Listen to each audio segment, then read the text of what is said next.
जर तुम्ही गोव्याला जाणार असाल आणि बर्थडे ॲनिव्हर्सरी किंवा कोणताही डे सेलिब्रेट करायचा असेल तर एक बेटर ऑप्शन सांगते. फॅमिली आणि कपल्स दोघांसाठी हे एकदम परफेक्ट. पण खरंच वर्थ आहे का? सेफ आणि कम्फर्टेबल आहे का? आणि किती खर्च येतो? आज सगळं ऑनेस्टली सांगणार आहे. तुमची गोवा ट्रिप अविस्मरणीय बनवण्यासाठी क्रूज हा एक बेस्ट ऑप्शन आहे. आणि हो, हा अजिबात स्पॉन्सर किंवा कमिशन देणारा व्हिडिओ नाही आहे. आम्ही आमचा पर्सनल एक्सपिरियन्स शेअर करणार आहोत.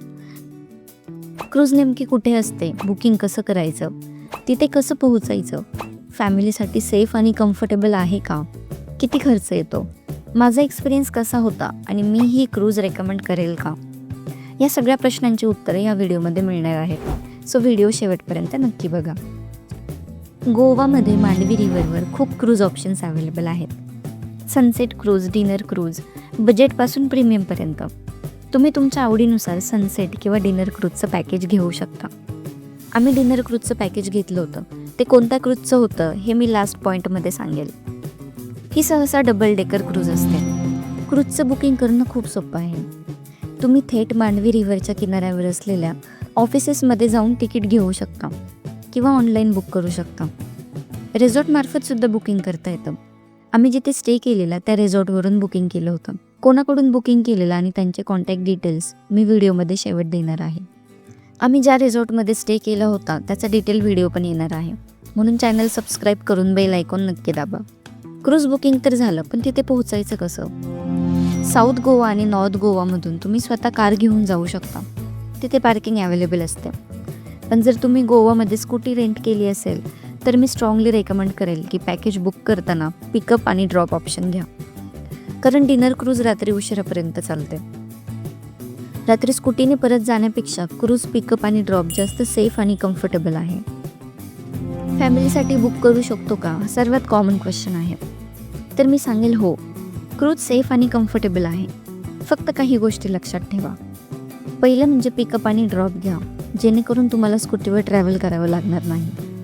दुसरं म्हणजे बुकिंग करण्याआधी रिव्ह्यूज एकदा चेक करा. फूड कसं आहे, अरेंजमेंट कशी आहे, आणि सगळ्यात महत्त्वाची गोष्ट म्हणजे तिथे मोठे ग्रुप्स अलाउड आहेत का याची चौकशी करा. बऱ्याच क्रूजवर कॉम्प्लिमेंटरी ड्रिंक्समुळे असे मोठे ग्रुप कधीकधी आउट ऑफ कंट्रोल होतात आणि खूप गोंधळ घालतात. आमच्या वेळी असाच एक मोठा ग्रुप तिथे आला होता, ज्यामुळे फॅमिलीसोबत असताना मला थोडं अनकम्फर्टेबल वाटलं. त्यामुळे माझी हीच टिप असेल की बुकिंग करताना नेहमी फॅमिली क्राऊड असलेल्या क्रूजलाच प्राधान्य द्या. व्हिडिओमध्ये मी पुढे एका अशा क्रूजबद्दल सांगणार आहे जिथे मोठे ग्रुप्स अलाउड नाही आहेत, त्यामुळे व्हिडिओ अजिबात स्किप करू नका. बाकी फॅमिली एंटरटेनमेंट खूप असतं. किड्ससाठी गेम्स, डान्स, फन ॲक्टिव्हिटीज, त्यामुळे मुलं आणि फॅमिली खूप एन्जॉय करतात. तर क्रूजवर तुम्हाला नक्की काय बघायला भेटेल? क्रूजवर तुम्हाला गोवन स्टाईल आणि पोर्तुगीज स्टाईलचे डान्स परफॉर्मन्स पाहायला मिळतील. लहान मुलांसाठी गेम्स, डान्स, त्याबरोबरच DJ म्युझिक आणि लाईव्ह एंटरटेनमेंट. आणि सगळ्यात सुंदर म्हणजे रात्रीच्या वेळी मांडवी रिव्हरमधून दिसणारा गोव्याच्या ब्रिजचा नाईट व्ह्यू. क्रूजमधून दिसणारे कसिनोज, लाईटेड ब्रिजेस, खूप छान व्ह्यू असतो. क्रूजवर तुम्ही सेलिब्रेशन कसं करू शकता? जर तुम्हाला बर्थडे किंवा ॲनिव्हर्सरी खास पद्धतीने सेलिब्रेट करायची असेल तर क्रूज हा खूप सुंदर पर्याय आहे. इव्हेंटच्या शेवटी स्पेशल सेलिब्रेशन होतं.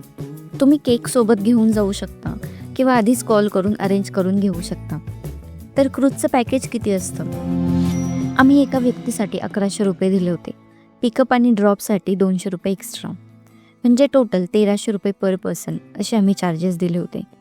त्यामध्ये starter, welcome drink, pickup drop, complimentary drinks, dinner, DJ, games आणि शोज, कसिनो आणि ब्रिज व्ह्यूज हे सगळे इन्क्लूड होतं.